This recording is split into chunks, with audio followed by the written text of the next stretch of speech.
നമസ്കാരം. പുനർജനി അഴിമതി കേസിൽ പ്രതിപക്ഷ നേതാവ് വി.ഡി. സതീശനെതിരെ CBI അന്വേഷണത്തിന് വിജിലൻസിന്റെ ശുപാർശ നൽകുന്നത് രേഖാ പരിശോധനയിലൂടെ.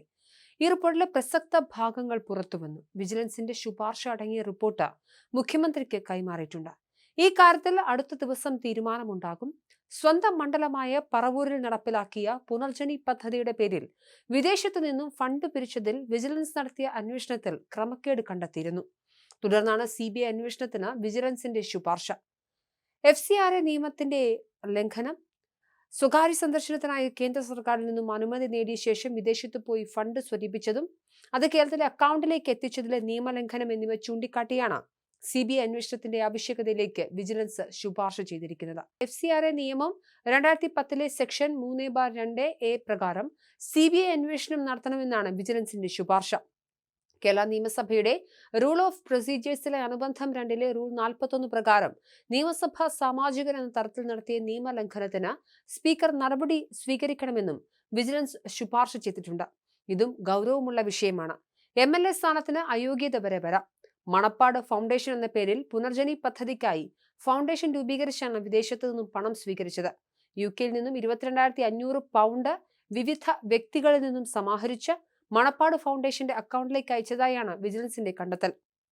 UK ആസ്ഥാനമായുള്ള മിഡ്ലാൻഡ് ഇന്റർനാഷണൽ എയ്ഡ് ട്രസ്റ്റ് എന്ന NGO വഴിയാണ് മണപ്പാട്ട് ഫൗണ്ടേഷന്റെ FCRA അക്കൗണ്ടിലേക്ക് പണം അയച്ചത്. UK സംഘടിപ്പിച്ച പരിപാടിയിൽ പങ്കെടുത്തവരോട് പ്രളയബാധിതരായ സ്ത്രീകൾക്ക് പുനരധിവാസത്തിന്റെ ഭാഗമായി നെയ്ത്ത് യന്ത്രം വാങ്ങാൻ 500 പൗണ്ട് വീതം നൽകണമെന്ന് വി.ഡി. സതീശൻ അഭ്യർത്ഥിക്കുന്ന വീഡിയോ തെളിവായി വിജിലൻസ് പരിശോധിച്ചിട്ടുണ്ട്.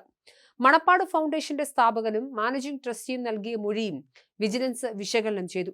മണപ്പാട് ഫൗണ്ടേഷൻ കേന്ദ്ര ഗവൺമെന്റിന്റെ അംഗീകാരമുള്ളതും FCRA രജിസ്ട്രേഷൻ ഉള്ളതുമായ ചാരിറ്റബിൾ ട്രസ്റ്റാണ്. 2018 പ്രളയത്തിനു ശേഷം പറവൂർ മണ്ഡലത്തിലെ പുനരധിവാസ പ്രവർത്തനങ്ങൾക്കായി വി.ഡി. സതീശൻ MLA തങ്ങളെ സമീപിച്ചു.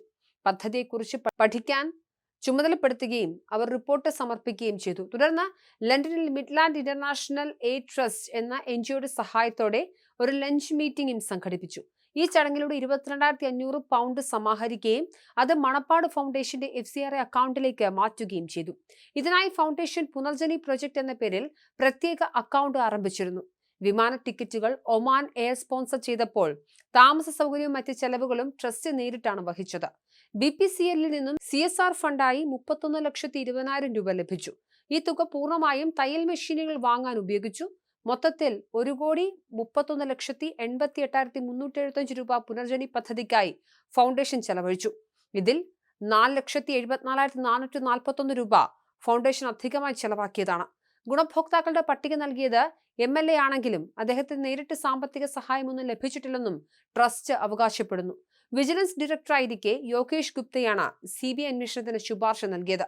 പറവൂരിലെ പുനരധിവാസ പദ്ധതിയുമായി ബന്ധപ്പെട്ട് പ്രതിപക്ഷ നേതാവ് വി.ഡി. സതീശനെതിരെ CBI അന്വേഷണത്തിന് ശുപാർശ ചെയ്യാൻ സർക്കാർ നീക്കം സജീവമാവുകയാണ്.